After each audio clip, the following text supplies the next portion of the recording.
That's enough now. That is enough. Genuinely, that's enough now. I gave Salah his props after the game on Wednesday night against Marseille. And I'll be honest with you, I think this squad and team are probably set up with the way we play to be better in Europe anyway. The slower, more deliberate style suits European football. The Premier League form, on the other hand, is absolutely disgusting. It is an absolute disgrace that as defending champions, that's where we're at. You know, that's where we are at as a football club. I think we've given up on the season. I genuinely believe that. I think the players have given up on the Premier League. I think the manager has not, to some extent. The board have given up on the Premier League with the lack of investment in the club. Full stop. I mean, let's deal with a few facts here, shall we? We've won 5 games since September. 5. That's it. Just 5. Okay, so, you know, all those people who defend Arne Slot and, you know, say time and da-da-da-da, he's won 5 Premier League games since September. 5.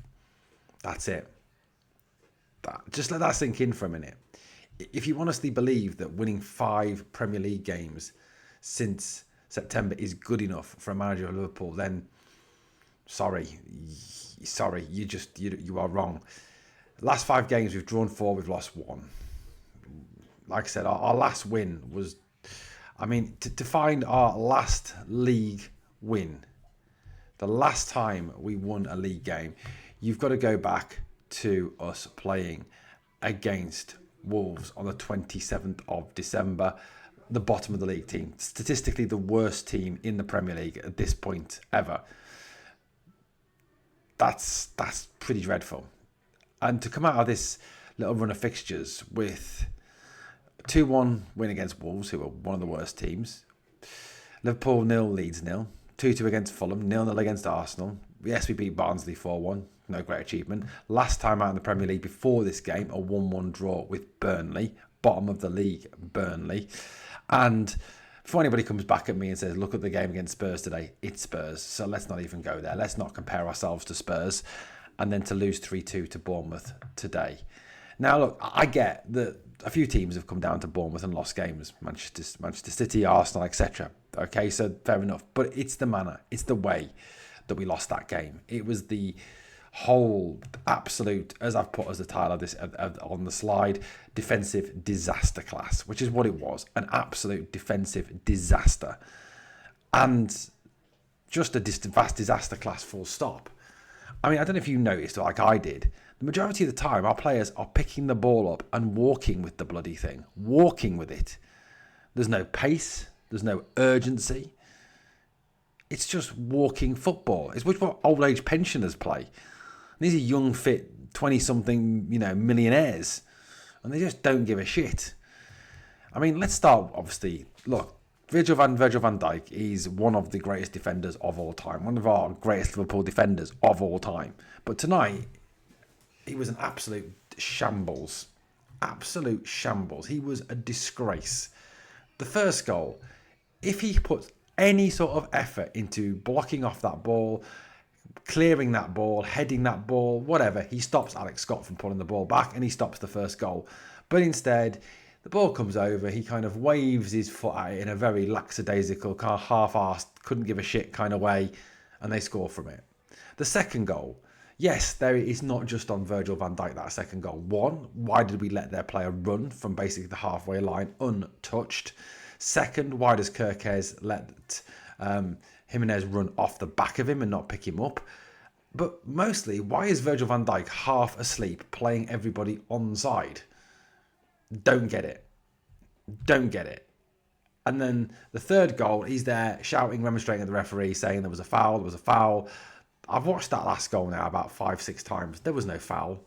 It was just crap defending, with defenders just not asked, not bothered, not wanting to put their bodies on the line. And that's been Virgil all season. I'm not saying he was to blame for the third goal, but in general, that's been Virgil all season. Couldn't give a shit. Doesn't want to put his body on the line. Doesn't want to get his shirt dirty. Doesn't want to get his shorts dirty. Or defending. I don't know if you've seen the clip on TikTok that someone's put on there of the Virgil van Dijk defending style, which is run away, twerk, twerk, twerk, run away, twerk, twerk, twerk. It's about right this season. It's a shambles. And then he comes out with such absolute shit and crap after the game. What an idiot. What an absolute idiot. It just needs to stop. Just stop talking crap, Virgil. Please, stop. Just end it now. Just don't bother. End the crap. The substitutions to me, again, made very little sense. Taking Kirkos over half time, I thought Kirkos is more attacking. He brings on Robbo. I could partially see that to some degree. The substitutions in the second half, 0 sense. Takes off Frimpong, an attacking fullback, when we're trying to win a game, gives them momentum back. Ekitike, I mean, the whole Ekitike thing made no sense to me whatsoever. Why not start him? People going, oh, you can't play Ekitike twice in thing because he's come back from a fatigue injury, blah, blah, blah. If he's fit enough to be on the bench, he's fit enough to start. And I saw one comment on X today, which was a fucking stupid comment. Yeah, all these people going about him, something on the lines of anyone expecting Ekitike to start every game when he's come back from a fatigue injury so soon after the Isak injury or something like that. If he's on the bench, he's fit enough to start. Because what happens if your striker goes down after 2 minutes in a game? You bring him on. So don't give me this crap at the end of the day, which some fans do.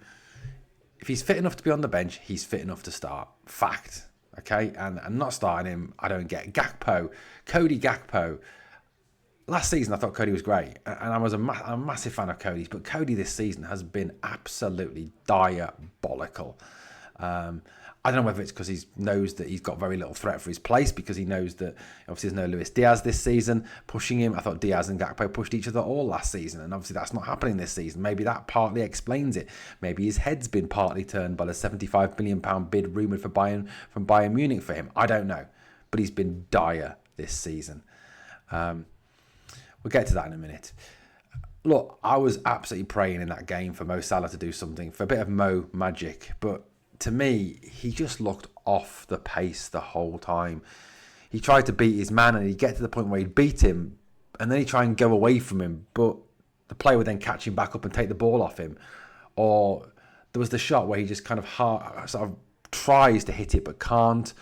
There was the shot he had, I think one that went wide. He just looks a yard off it. He just looks like his legs have gone, like his legs have left him. And it's sad. It's really sad because he's a great player. He's a fantastic player, or he was a fantastic player. And you can see he's trying to do what he used to do. And I'm not going to criticise him for that because he's trying. He is trying, but he just can't do it anymore. He's just reached that point where he cannot do it anymore. And what gets me, is we're in a position now where we missed out on Antoine Semenyo, who again scored again for Manchester City today. I think that's 3 goals in 4 games for them. We don't seem to be interested in bringing in a wide forward or any sort of forward in this window. It's the 24th of January now. It ain't going to happen. And we've got Salah, whose legs have gone. We've got Gakpo, who is about as much use as windscreen wipers on a submarine. We've got Isak, who's injured. Chiesa, who he won't touch. Ngamoa, who probably did more in the limited time he was on the game than most of the forward line did, and Ekitike, who's probably the one decent forward. But we won't strengthen because we don't need to, apparently. We've got enough strength there. I don't know how anyone figures that one out. Really don't. And then, of course, disaster happens. Joe Gomez goes down injured. Now, apparently as well, there could be an injury to Alisson as well. Swelling. Alisson has swelling on his knee as well as a result of that second goal. Thank you, Virgil. It was the first goal, sorry. Thank you, Virgil, for that one. So Joe Gomez is injured. So with Ibu, that's not, and I'm nothing against Ibu. But with Ibu now, not knowing when Ibu is going to be back, we're down to one centre-back. I thought Endo today was disastrous. He gave the ball away. He fell over a lot. He slipped over. He missed tackles. He was not great at all. Now, if that's the long-term answer, Endo next to Virgil, we're going to struggle to finish 6th, let alone 4th or 5th this season. Joe Gomez, it just confirms what we all knew. This is what Arne Slot had to say. Joe got a knock from Ali. His knee went into, I think it was bone on bone. He was just not able to continue, and Ali had a quite swelling in his knee as well. I don't know if Joe is going to train in 2 or 3 days. That is difficult for me to say, but it was clear he could not go on today. So that's probably Joe out for a good couple of weeks now. So what's the plan now, Liverpool? What's the plan? Who plays centre-back alongside Virgil? Endo? Please, no. Grav, okay, drop Grav back in there. Weakens the midfield. Great move. Honestly, it is pathetic. It's just pathetic. The fact that we haven't bought a centre-back, I could see this coming. How many times have I said to you on videos, stiff breeze and the lad gets injured? And this is what happens. This is what happens. And Virgil's just playing. Virgil today, like I said, was awful. And I want to just put this to you. If that had been Canate making those mistakes for those first 2 goals, he would be getting absolutely slaughtered right now. Slaughtered. But because it's Virgil, he gets a bit of a pass. Which is wrong. He shouldn't. He should get slaughtered as well for that appalling. And Slot, I'm sorry. The guy he's got to go. The second half, we get back into the game and we should be coming out in that second half, all guns blazing, ready to fight, ready to go for it. And what would we come out? Pass sideways, pass backwards, pass sideways, pass backwards. Yeah, sideways, backwards, sideways, backwards, sideways, backwards, sideways, backwards. That's all we ever pass. No momentum. Absolute just joke. And don't get me started on set pieces. 2 goals from 130 corners this season. I'm sorry, there is so much wrong at this football club, and Arne Slot has contributed to it. He's taken the mentality monsters that Jurgen Klopp created and made us weak, made us pathetic, and he's got to go.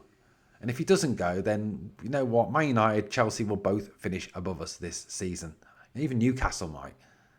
And then we miss out on Champions League football, which will be a huge blow to the club and will have massive financial implications for the summer. And you won't see the likes of Mickey van der Ven, Nico Schlotterbeck and Bastoni and those names coming in. You'll see a lot lesser names coming because we won't have the money to do it.